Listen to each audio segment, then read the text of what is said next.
తెలంగాణ అభివృద్ధికి కట్టుబడి ఉన్నాం. 140 కోట్ల ప్రజలే తన కుటుంబ సభ్యులన్న మోదీ. ఎన్నికల తరువాత విశాఖలోనే ప్రమాణం చేస్తా, వైజాగ్ నుంచే పాలన సాగిస్తానన్న జగన్. మంత్రి పదవికి రాజీనామా చేసిన గుమ్మనూరు జయరాం చంద్రబాబు సమక్షంలో టీడీపీలో చేరుతానని ప్రకటన.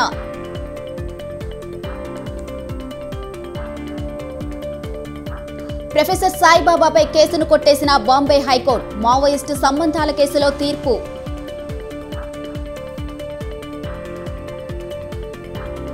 అమెరికా సుప్రీంకోర్టులో ట్రంప్కి చారిత్రక విజయం, కొలరాడో కోర్టు అనర్హతను కొట్టేసిన సుప్రీం.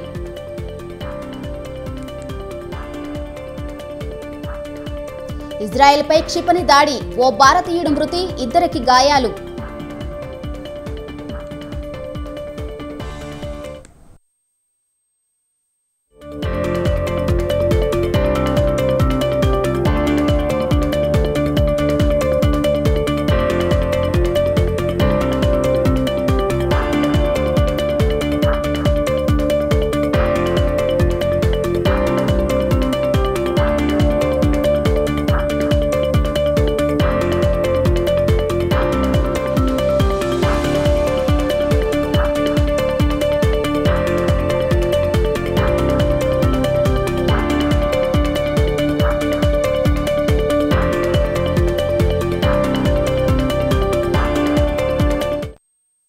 బ్రేకింగ్ న్యూస్ చూస్తున్నాం.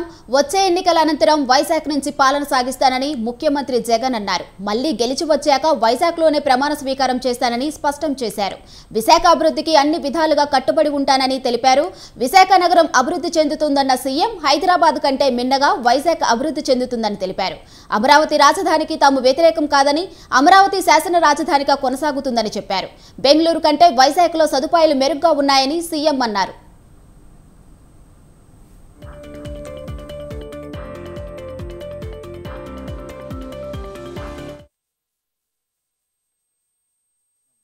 As executive capital is only me. Unfortunately, this is the reality. Fighting against the entire opposition, fighting against vested interests of the media, everybody wanting that Visakhapatnam is not declared as executive capital. This is the reality. Everybody should keep this in mind, understand this reality. Now, moving further, Vizag would have to develop.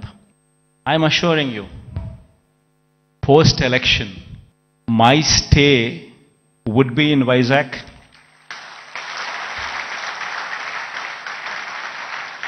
In fact, my swearing-in ceremony also would be in Vizag.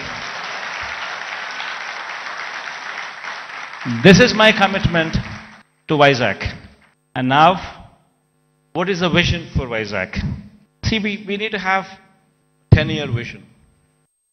For Visakhapatnam as executive capital is only me. Unfortunately, this is the reality. Fighting against the entire opposition, fighting against vested interests of the media, everybody wanting. Vision Visakha సదస్సులో పాల్గొన్న CM Jagan రాష్ట్ర విభజన తరువాత హైదరాబాద్ను కోల్పోయామని అన్నారు. దేశంలోని వ్యవసాయ రంగంలో ఏపీలో 70% వృద్ధి నమోదు చేసిందని తెలిపారు. ఉత్పత్తి రంగంలో దేశంలోనే ఏపీ మెరుగ్గా ఉందని, అభివృద్ధిలో విశాఖ నగరం దూసుకెళ్తుందని తెలిపారు. అమరావతిలో మౌలిక సదుపాయాల కల్పనకు 1,00,000 కోట్లు కావాలన్నారు. విశాఖ నగరాన్ని అన్ని సౌకర్యాలతో అభివృద్ధి చేస్తున్నామని స్పష్టం చేశారు. ప్రతి సంక్షేమ పథకాన్ని పారదర్శకంగా అమలు చేస్తున్నామని సీఎం అన్నారు. By the bifurcation that in fact we have lost out on Hyderabad. Now why is it that Hyderabad is so very important to us, and why is it that we losing Hyderabad has an impact on the state?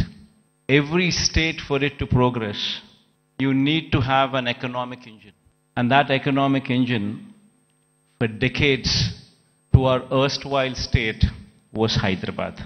In fact, to give a perspective, the central government those days used the public sector as the main vehicle to stimulate economic growth. In fact, if we were to see the institutions such as IDPL, NMDC, NFC, IICT, and so forth, they were all set up in Hyderabad. Because of the fact that public sector undertakings, these huge investments came up in Hyderabad, Hyderabad as an area grew beyond any other place.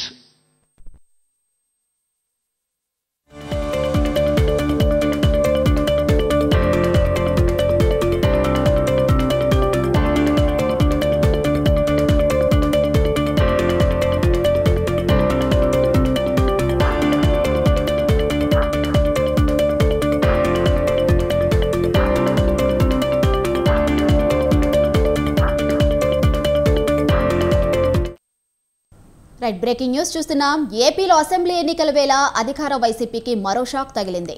మంత్రి గుమ్మనూరు జయరాం వైసీపీకి మంత్రి పదవికి రాజీనామా చేశారు. చంద్రబాబు సమక్షంలో టీడీపీలో చేరుతున్నట్లు గుమ్మనూరు జయరాం ప్రకటించారు.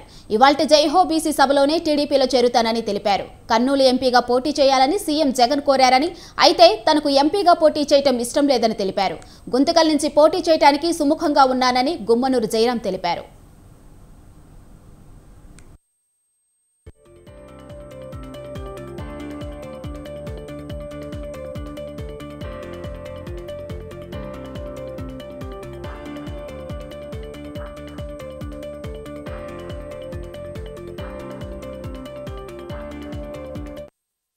ఏపీలో అసెంబ్లీ ఎన్నికల వేళ అధికార వైసీపీకి మరో షాక్ తగిలింది. మంత్రి గుమ్మనూరు జయరాం వైసీపీకి మంత్రి పదవికి రాజీనామా చేశారు. చంద్రబాబు సమక్షంలో టీడీపీలో చేరుతున్నట్లు గుమ్మనూరు జయరాం ప్రకటించారు. ఇవాల్టి జైహో బీసీ సభలోనే టీడీపీలో చేరుతానని తెలిపారు. కర్నూలు ఎంపీగా పోటీ చేయాలని సీఎం జగన్ కోరారని, అయితే తనకు ఎంపీగా పోటీ చేయటం ఇష్టం లేదని తెలిపారు. గుంతకల్ నుంచి పోటీ చేయడానికి సుముఖంగా ఉన్నానని గుమ్మనూరు జయరాం తెలిపారు.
రైట్ మరో బ్రేకింగ్ న్యూస్ చూస్తున్నాం. హైదరాబాద్ ప్రజాభవన్ వద్ద 2008 డిఎస్సీ అభ్యర్థులు ఆందోళన చేపట్టారు. ప్రజావాణి కార్యక్రమానికి పెద్ద ఎత్తున తరలివచ్చిన అభ్యర్థులు రోడ్డుపై బైఠాయించి నిరసన చేశారు. కోర్టు తీర్పును అమలు చేస్తూ తమ ఉద్యోగాలు తమను న్యాయం చేయాలని డిమాండ్ చేస్తున్నారు. అప్పటి వరకు ఇక్కడి నుంచి కదిలేది లేదని భీష్మించి కూర్చున్నారు.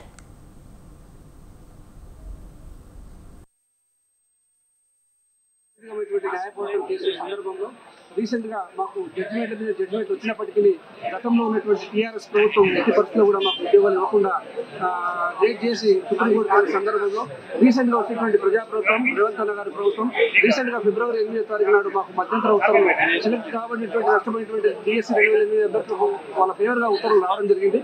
సుమారు 6 వారాల లోపల వీళ్ళందరికీ కూడా ఏపీలో వచ్చిన మాదిరిగా ఉత్తర్వులు ఇస్తూ వీళ్ళందరికీ ఉద్యోగాలు తీసుకోవాలని చెప్పినటువంటి సందర్భం ఇప్పటికీ సుమారు 4 వారాలు గడిచిపోయింది. ఇప్పటికీ ఎలాంటి ప్రాసెస్ జరగలేదు. ఈ రోజు ప్రజావానికి దర్బార్కి సుమారుగా అన్ని జిల్లాల నుంచి డిఎస్సీ 2008లో సెలెక్ట్ కాబట్టి నష్టపోయినటువంటి అభ్యర్థులందరూ అన్ని జిల్లాల నుంచి సుమారుగా 800 పైచిల అభ్యర్థులు ఈ రోజు ఇక్కడికి రావడం జరిగింది.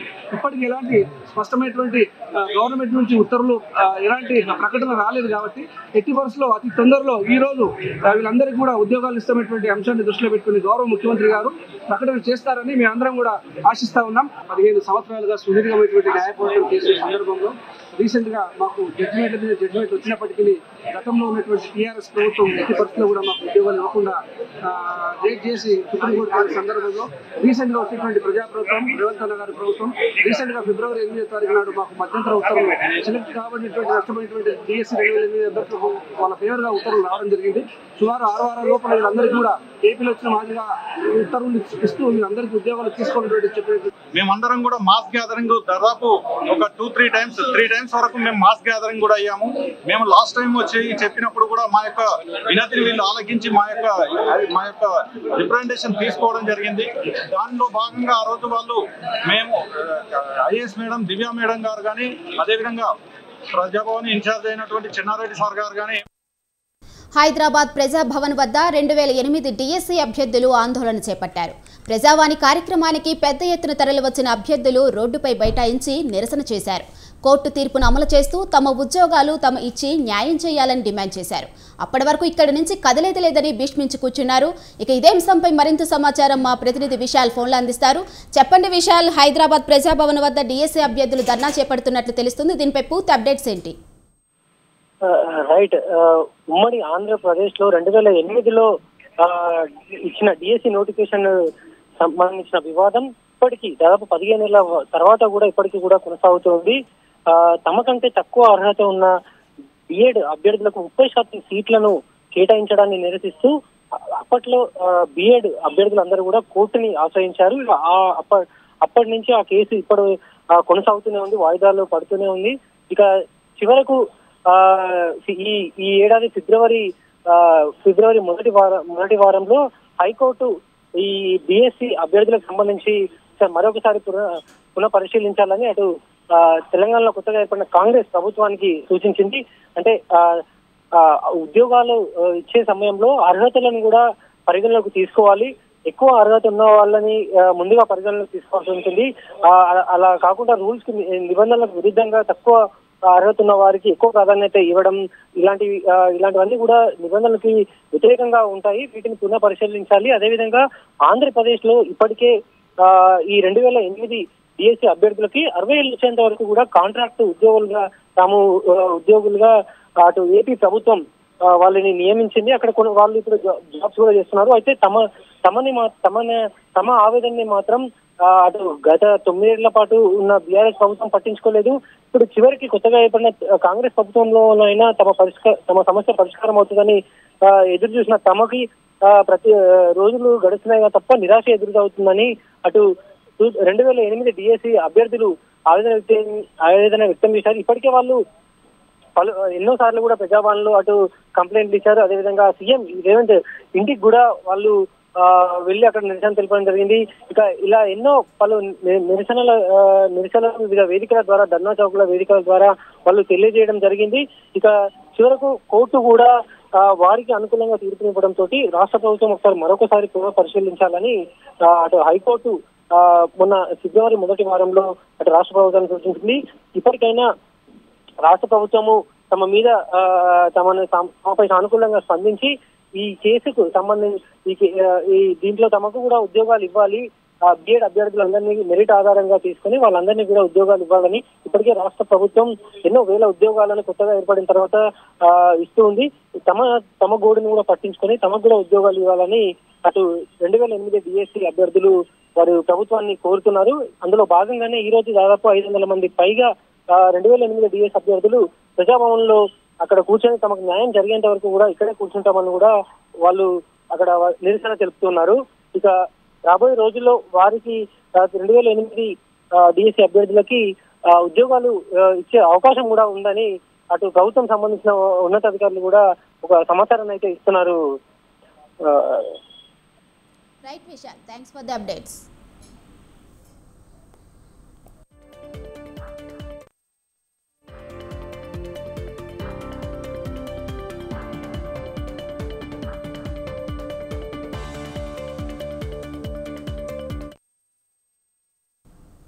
తెలంగాణ అభివృద్ధికి కేంద్రం నిరంతరం కృషి చేస్తుందని ప్రధాని మోదీ అన్నారు.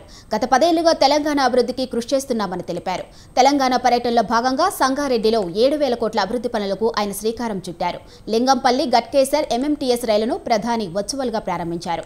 రాష్ట్రాల అభివృద్ధితోనే దేశాభివృద్ధి సాధ్యమవుతుందని మోదీ ఈ సందర్భంగా అన్నారు. బేగంపేటలో సివిల్ ఏవియేషన్ రీసెర్చ్ కేంద్రం ఏర్పాటు చేస్తామన్న మోదీ దీని ద్వారా హైదరాబాద్, తెలంగాణకు గుర్తింపు వస్తుందని చెప్పారు.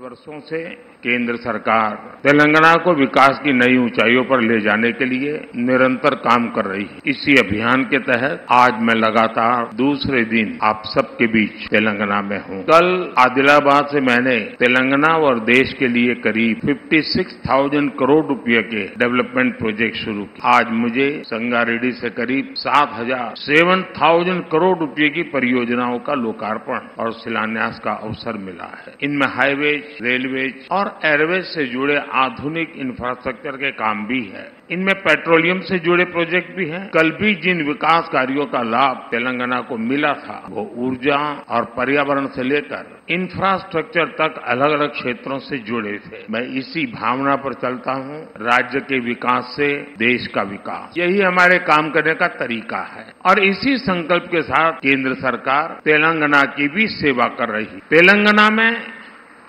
रेल सुविधाओं को बेहतर बनाने के लिए इलेक्ट्रिफिकेशन और दोहरीकरण का काम भी तेज गति से हो रहा है।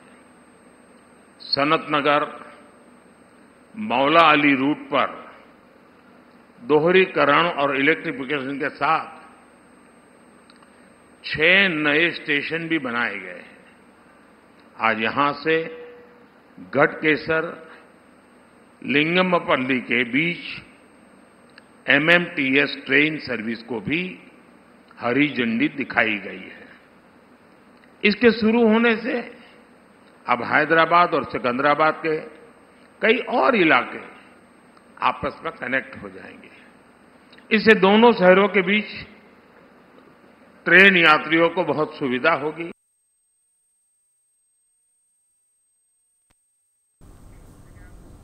ప్రధాని నరేంద్ర మోదీ సికింద్రాబాద్లోని మహంకాళి అమ్మవారిని దర్శించుకున్నారు. తొలుత ఆలయం వద్దకు చేరుకున్న ప్రధానికి అర్చకులు, వేద పండితులు ఘన స్వాగతం పలికారు. ఆ తరువాత మోదీ ప్రత్యేక పూజలు నిర్వహించారు. అనంతరం ఆలయ అధికారులు ఆయనకు అమ్మవారి చిత్రపటాన్ని అందజేశారు. ప్రధాని పర్యటన నేపథ్యంలో ఆలయ పరిసర ప్రాంతంలో పటిష్ట బందోబస్తు ఏర్పాటు చేశారు. మహంకాళి అమ్మవారి దర్శనం తరువాత సంగారెడ్డి పర్యటనకు మోదీ బయలుదేరారు. బేగంపేట విమానాశ్రయానికి చేరుకొని అక్కడి నుంచి హెలికాప్టర్లో వెళ్లారు.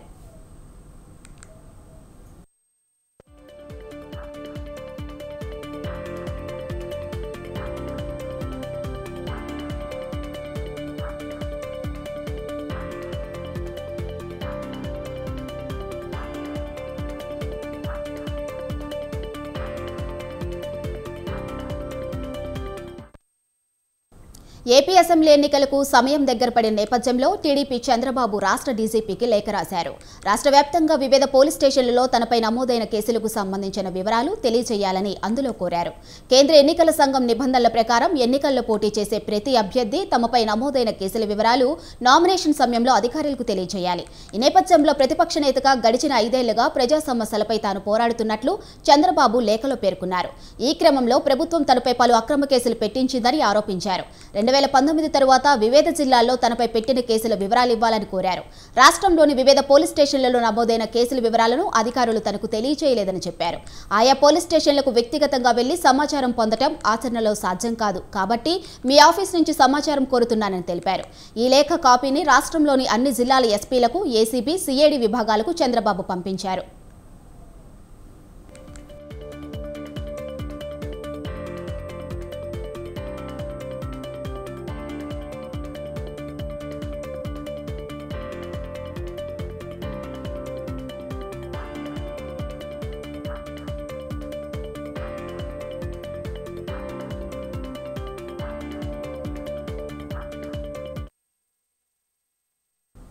అంగన్వాడీ వాళ్ల దగ్గర మేము డబ్బులు తీసుకున్నామని నిరూపిస్తే దేనికైనా సిద్ధమని తిరువురు వైసీపీ అభ్యర్థి నల్లగట్ట స్వామిదాస్ అన్నారు.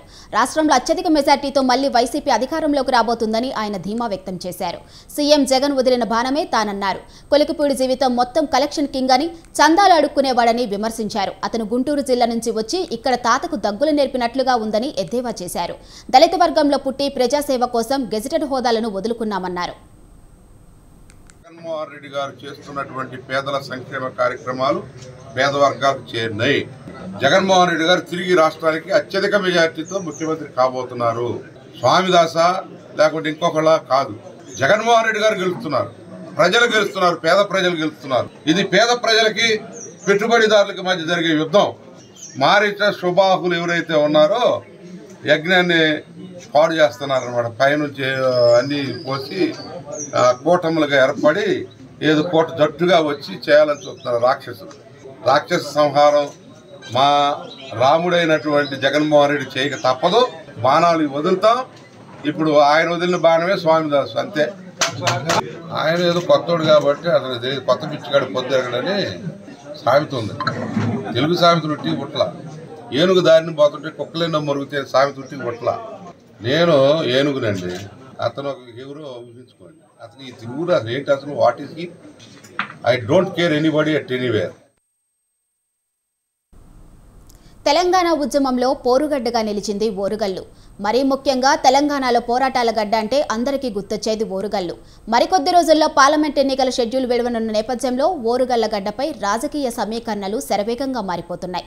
ప్రధాన రాజకీయ పార్టీల నుంచి లోక్సభ ఎన్నికల బరిలో దిగాలనే ఆలోచనలో ఉన్న నేతలు ఏ పార్టీలోకి వెళ్లాలన్న దానిపై తర్జన భర్జనలు పడుతున్నారు. దీంతో రాజకీయ వలసలు ఊపందుకున్నాయి.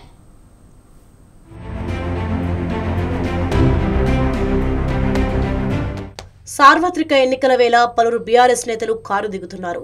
గులాబీ పార్టీ నుంచి పలువురు ముఖ్య నేతలు కాంగ్రెస్, బీజేపీ వైపు వెళ్లేందుకు మొగ్గు చూపుతున్నారు. తమ అదృష్టాన్ని పరీక్షించుకునే దిశగా అడుగులు వేస్తున్నారు. ఇప్పటికే బీఆర్ఎస్ కు చెందిన పెద్దపల్లి ఎంపీ వెంకటేష్ నేత కాంగ్రెస్ పార్టీలో చేరారు. తాజాగా Nagar Kurnool MP P Ramulu, Zaheerabad MP BB Patil BRS కు గుడ్ బై చెప్పి కమలం పార్టీలో చేరారు. ముందుగానే కుదిరిన ఒప్పందం మేరకు నాగర్ కర్నూల్ ఎంపీ రాములు కొడుకు భరత్కు నాగర్ కర్నూల్ అలాగే జహీరాబాద్ నుంచి బీబీ పాటిల్ను బీజేపీ తమ పార్టీ అభ్యర్థులుగా ప్రకటించింది. తెలంగాణలో బీజేపీ అధిష్టానం 9 పార్లమెంట్ స్థానాలకు అభ్యర్థుల తొలి జాబితాను విడుదల చేసింది. రాష్ట్రంలో ఇంకో 8 పార్లమెంట్ స్థానాల్లో కమలం నేతలు తమ పార్టీ అభ్యర్థులను ప్రకటించాల్సి ఉంది. ఈ క్రమంలో ఆ 8 పార్లమెంట్ నియోజకవర్గాల్లో పార్టీ మార్పుపై ఊగిసలాటలో ఉన్న బీఆర్ఎస్ నేతలు తర్జన భర్జనలు పడుతున్నారన్న ప్రచారం జోరుగా సాగుతోంది. బీజేపీ ప్రకటించాల్సి ఉన్న 8 స్థానాల్లో తాము ఉండేలా చూసుకునేందుకు కొందరు బీఆర్ఎస్ నేతలు ప్రయత్నాలు సాగిస్తున్నట్లుగా టాక్ నడుస్తోంది. ప్రధాని మోడీ చరిష్మాతో ఈసారి పోటీ చేస్తే సులువుగా గట్టెక్కవచ్చన్నది వీరి భావనగా కనిపిస్తోంది. ఇక మహబూబాబాద్ ఎస్టీ రిజర్వ్డ్ లోక్సభ స్థానం నుంచి బీఆర్ఎస్ కు చెందిన మాజీ ఎంపీ అజ్మీరా సీతారాం నాయక్ ను బీజేపీ తమ పార్టీ అభ్యర్థిగా బరిలో దింపేందుకు ప్రయత్నాలు ముమ్మరం చేస్తున్నట్లుగా తెలుస్తోంది.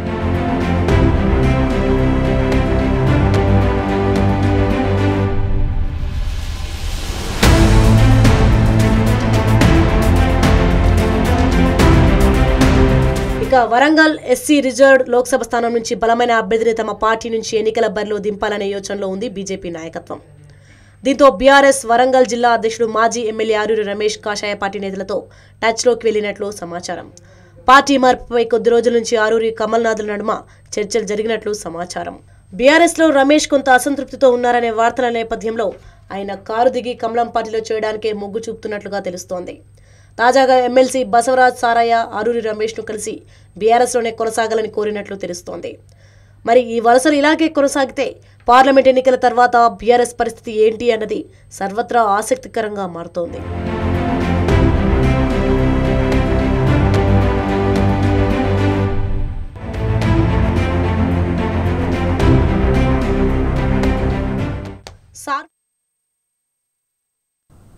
తమ సమస్యలను ప్రజావాణిలో ఫిర్యాదు చేయడానికి తెలంగాణ జిల్లాల నుంచి ప్రజలు తరలి వస్తున్నారు. మంగళవారం, శుక్రవారం ప్రజావాణి ఉండటంతో మంగళవారం రోజు విపరీతమైన జనం వస్తున్నారు. దీంతో ప్రజావాణి ప్రజలతో కిక్కిరిసిపోతుంది.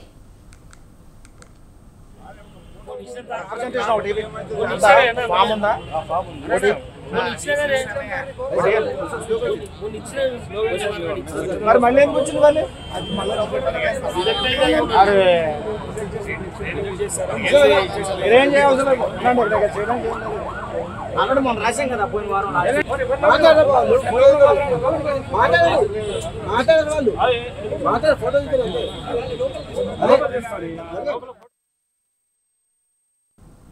హైదరాబాద్లోని జూబ్లీ హిల్స్ రోడ్ నెంబర్ 36లో గల టానిక్ ఎలైట్ వైన్ షాపులో అధికారులు సోదాలు నిర్వహించారు. దాని అనుబంధంగా ఉన్న మరో 11 క్యూ వైన్ షాపుల్లోనూ తనిఖీలు చేశారు. ముఖ్యంగా ఇతర దేశాలు, రాష్ట్రాల నుంచి తెప్పించుకుంటున్న లిక్కర్పై జీఎస్టీని చెల్లిస్తున్నారా లేదా అన్న కోణంలో సోదాలు నిర్వహించినట్లు సమాచారం.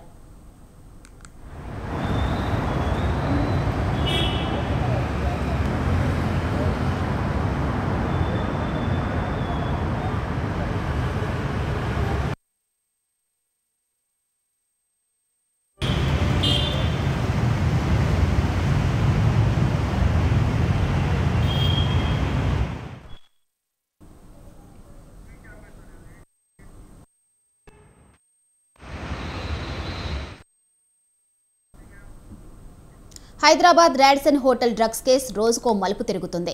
రాడిసన్ డ్రగ్స్ కేసులో సినీ దర్శకుడు క్రిష్ హైకోర్టులో దాఖలు చేసిన ముందస్తు బెయిల్ పిటిషన్ను ఉపసంహరించుకున్నారు. రాడిసన్ హోటల్లో డ్రగ్స్ ను వినియోగించారని గచ్చిబౌలి పోలీసులు కేసు నమోదు చేసినందుకు ముందస్తు బెయిల్ మంజూరు చేయాలంటూ క్రిష్ పిటిషన్ దాఖలు చేశారు. దీనిపై హైకోర్టు విచారణ చేపట్టగా పిటిషనర్ తరపు న్యాయవాది వాదనలు వినిపిస్తూ పోలీసులు సిఆర్పిసి సెక్షన్ 41A కింద పిటిషన్ ఉపసంహరించుకోవడానికి అనుమతించాలన్నారు. దీనికి అనుమతించిన హైకోర్టు పిటిషన్ను కొట్టివేసింది.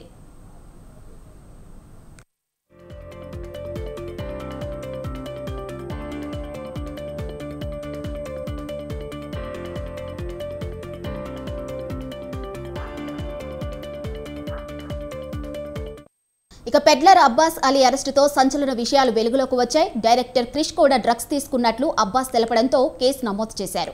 అతనికి నోటీసులు కూడా జారీ చేశారు. అయితే సమాధానం రాకపోవడంతో క్రిష్ పరారీలో ఉన్నట్లు వార్తలు వచ్చాయి. దీనిపై క్రిష్ క్లారిటీ ఇచ్చారు. తను పలు కారణాల వల్ల హైదరాబాద్కు దూరంగా ఉన్నానన్నారు. తర్వాత క్రిష్ పోలీసుల ఎదుట హాజరైనారు. ఈ నేపథ్యంలోనే క్రిష్ డ్రగ్స్ టెస్టుల కోసం శాంపిల్స్ ఇచ్చారు. అతని బ్లడ్, యూరిన్ శాంపిల్స్ ను పోలీసులు ల్యాబ్కు పంపారు. యూరిన్ టెస్ట్లో క్రిష్కు భారీ ఊరట లభించింది. ఈ క్రమంలోనే పోలీసులు అరెస్ట్ చేయకుండా ఆదేశాలు ఇవ్వాలని కోరుతూ క్రిష్ హైకోర్టులో పిటిషన్ దాఖలు చేశారు. ఈ కేసుతో తనకు ఎలాంటి సంబంధం లేదని ఆయన వాదించారు. ఇందులో తనని ఇరికించే ప్రయత్నం చేస్తున్నారని పిటిషన్లో పేర్కొన్నారు.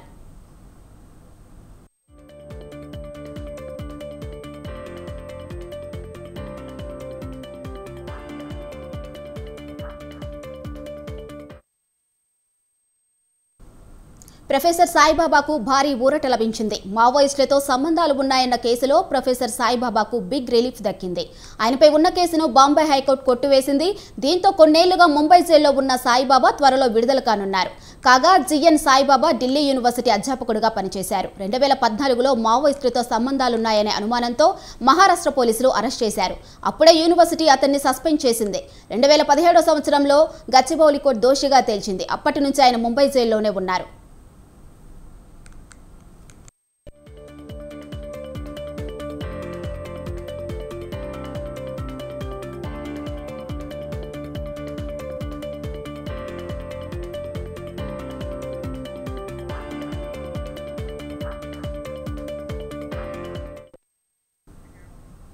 ఇవి మిడ్ డే న్యూస్ అప్డేట్స్. చూస్తూనే ఉండండి స్వతంత్ర.